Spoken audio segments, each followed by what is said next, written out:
The company went bust. Oh, really? Yeah.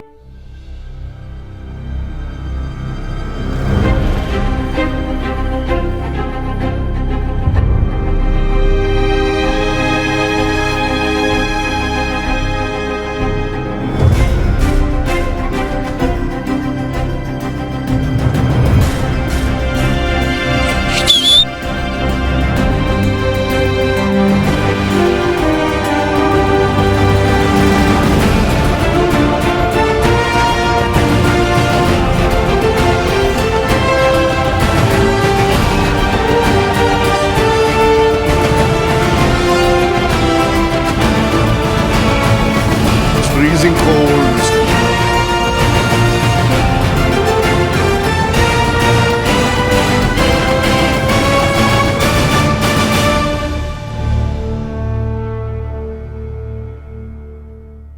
Hello everybody and welcome back to Two Wheel Quest. We are at the edge of the Lake District National Park, came down from here near Lake Windermere, and now today we are going to Snowdonia National Park in Wales. So we'll cross over from England into Wales. As you can see, the weather is really terrible. It's a typical English weather for this time of the year. Slight drizzle, nothing much really, but still enough to put a bother on you. I'm at the hotel where we stayed last night and just getting ready to leave. I've covered up my tank bag with the bright fluorescent rain cover. I think the tank bag is not waterproof in itself.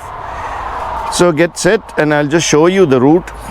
Let me take you inside because outside the map would just become a soggy mess. Let me see where we are. We are here.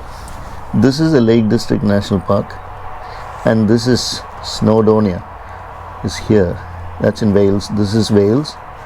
And we are heading now from here right through Blackpool, Liverpool, come down and then into here. So we'll hit the coast here.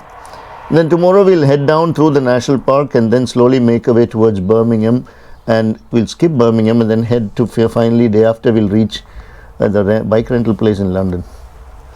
That's the plan. So we'll see you on the road.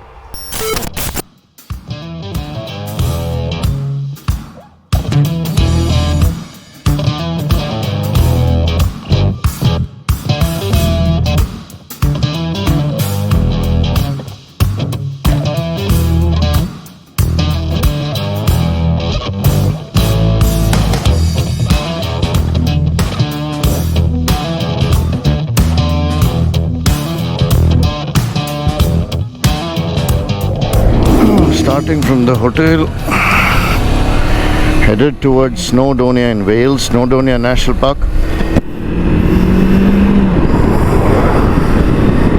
The weather is very wet, not exactly pouring, but drizzling, a kind of a heavy drizzle.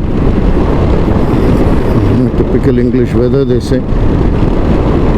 I've been lucky to have got 7-8 days of good clear skies, nice sunshine. Cold but manageable temperatures, so I'm not really complaining and I'm geared up. I think I have got everything that would keep me waterproof. It's a short trip today, 140 miles, that's about 200 kilometers. No, how much is that? Yeah, slightly more than 220, let's say 220 or so. So I don't foresee any problems. Wet weather riding, well, once in a way it's fun. Always can stop for a hot soup. Well, I don't have the anti-fog, what they call the pin lock on my helmet. The pin lock is another layer that you have on your visor that prevents it getting foggy. I have to keep the windshield open, cracked a little bit all the time. But I'm going to go slow today. So I don't want to push my luck. It's been nice riding the last 10 days or so. No, more than that. It's been 2 weeks since I stepped off on the road and I've been riding 200 miles every day. I've covered about 2,000 miles plus already. Nice countryside, but because of the rain I can't see much. Visibility is really bad. It's been good riding though, in spite of the weather. In fact, I like to sing when I'm on the road, sometimes when I'm by myself and spending too much time inside the helmet. Right now I feel like singing. Bring back the sunshine. I'm getting tired of all this rain all the time. Bring back the sunshine. Bring back the days when you were mine, oh mine.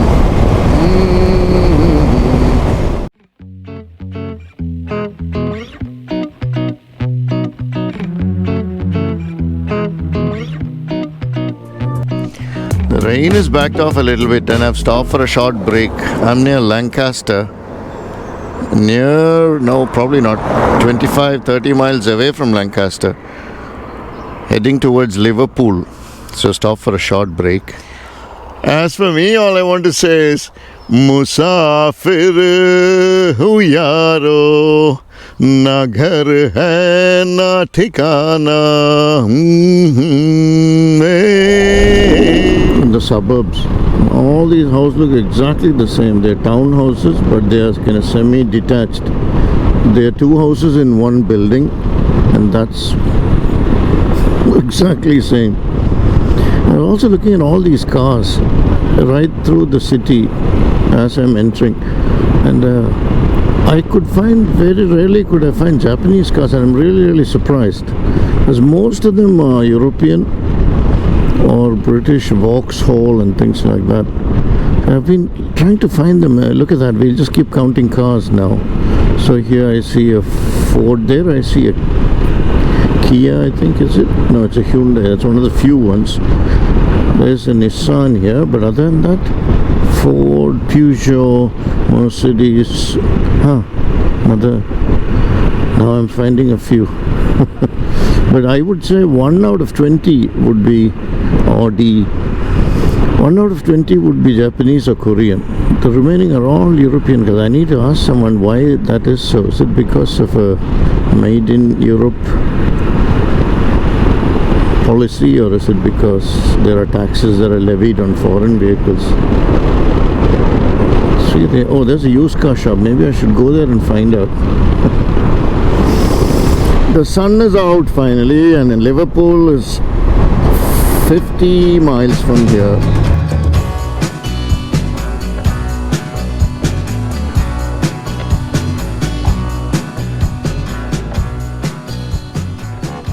In a lay-by where I had my accident, well, the fall, really not much of an accident. So there was a car standing here. The curb was around this height. There was a car in front of me, and this is exactly the kind of situation it was.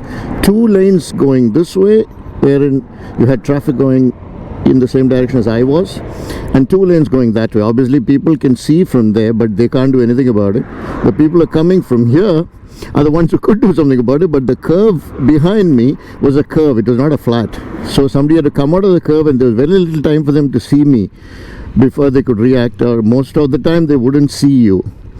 So all that probably played into this, what happened. Or just to let you know how things can be if you're on your own. I should wear something like this color. This will be very bright on the ground, so people will know that somebody is on the ground.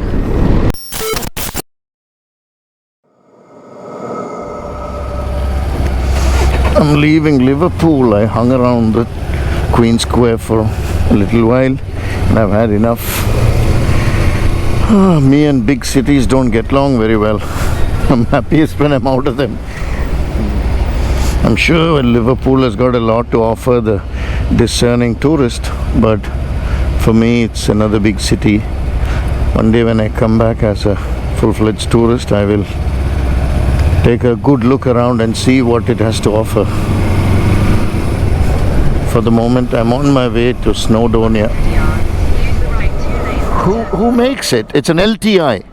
You don't make these anymore. Oh, you don't? Making them about 2016. Yeah, the company went bust. Oh, really? Yeah. So that company makes only taxi cabs? Well, you have the electric cab. Ah, okay. Similar shape to this. Yeah. That's a Chinese company. Oh, really? When this company went bust, okay, the Chinese took it over. Okay. And started to make this electric cab. Right. They're £60,000. So the cars you see in London, which are the same shape, are all electric? Within the city of London or in Edinburgh? Yeah, most of those cabs in London would be electric. So what's the story on the shape? I mean, it's like a throwback to the 50s and 60s. And it is from the very first, taxi cab. Right. So that would be the 1940s and something. Yeah. Earlier than that, Right. Okay. And they want to retain that shape. So So why don't they get some of the major car companies to make similar? It wouldn't be it. They don't. What the problem with this job now? If this cab was written off, Yeah. I'd have a job finding another one. Oh, really? Yeah. So you own the car. Yeah. Okay. So once this car's written off, then you're done. You can't find another one. I'll have a bit of difficulty. Oh, okay. I'm sorry for you. Maybe you can be a motorcycle cab. Good luck. Thank you. I stopped one of the cabbies here in Liverpool just to have a chat. So I was trying to find out the story of this LTI, they call it. LTI is the company that makes it. So right now these are the older ones are on petrol. Here is Queen Square in Liverpool. I wouldn't mind sitting here and getting a beer, but I have to ride another 70-80 miles. So that's not going to happen. And I can't explore the city this time. Maybe next time. We're just passing through.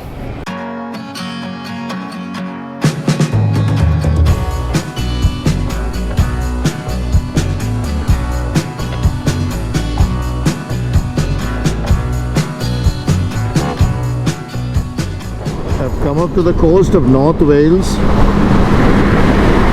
I'm going to a small seaside town called I don't know what to call it. Can't pronounce it. It's written Llandudno. But that's not the way it's supposed to be pronounced. But that's okay. It's something like this, what we see here.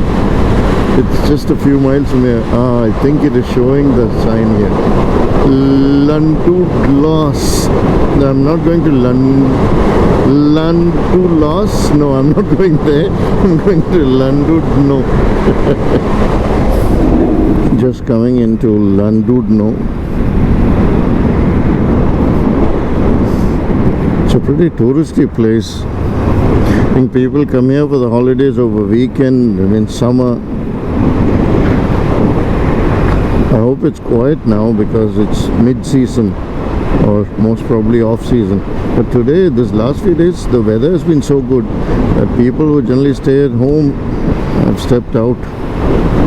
So there are crowds everywhere, and somebody was telling me how normally this time of the year it's not so crowded, but everyone's out because of the weather. There's the beach. It's more like a pebble beach. It's 3:15 in the afternoon. It's the first time we have come here so early to our destination. Look at that. It's one hotel after the other. Reminds me of Scarborough a little bit.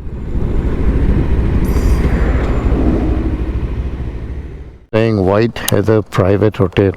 This is a good 300 odd years old. I was talking to the gentleman at the reception, and he was saying that all these were houses once upon a time. The whole road, along this road, everything. There's so many of them. I'll try and take a trip around here on the bike and show you what it looks like. And right here all the way, these are all old buildings. I don't see a single new one. Very interesting town. And all these were residences. Slowly I think it became more of a tourist place, and then people started moving in, and next thing you know, everybody sold out and turned them into hotels. Let me put my stuff away and then I will go around a little bit. Go to my hotel room. This hotel, that lady at the reception said, was one of the oldest here. And it's like something out of a 1950s movie. An Alfred Hitchcock movie. Of the 60s.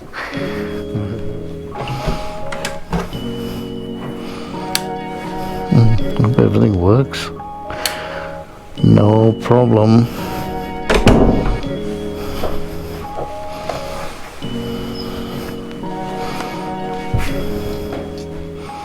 It has an elevator, that's why it was not too bad. If I had to bring my bag up here, it would have been a horror show. The elevator is one of the slowest elevators in Wales. It's one of these things.